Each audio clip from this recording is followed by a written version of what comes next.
Yo, what's going on, guys? And welcome back. Today we'll be doing Who is Izan Almansa. I actually interviewed him last year for my work. I work at hoopsite.com as a multimedia journalist. I do all our pre-draft coverage there. And this was a guy who was on the G League Ignite last year. And it was a rough year. In an all-week draft class, he went from a guy who in the preseason was a borderline lottery to then falling all the way to the second round. And that was something where he remains to today, as he decided to go to Australia and he joined the NBL, specifically the Perth Wildcats. Now, it is a unique path he's taken ever since leaving Spain, where he was at one point considered the greatest or one of the best Spanish prospects since Ricky Rubio. And he's basically globetrotted at this point. And in Australia, you have to earn your minutes. They aren't handed like the G League. He only played limited in 33 games, 7 points, 4 rebounds. Almansa's offensive game kind of lies in this interior scoring, where he's a pick and roll big who can make the smart pass to the open man if he sees it.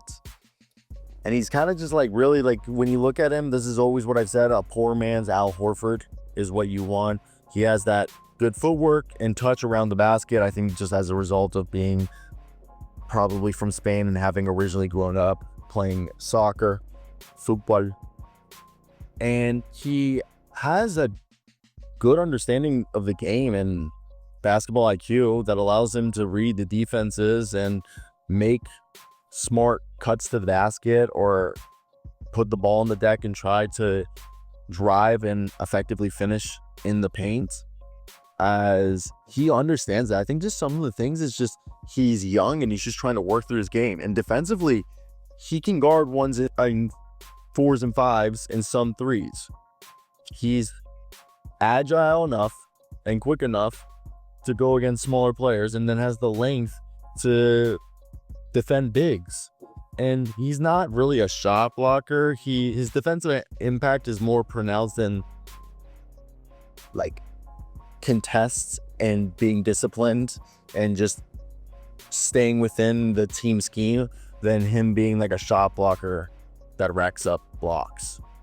Now he's currently projected as a second round pick. He's an international prospect who's intrigued teams. As we know, he's going to be decent defensively, but what will he be offensively?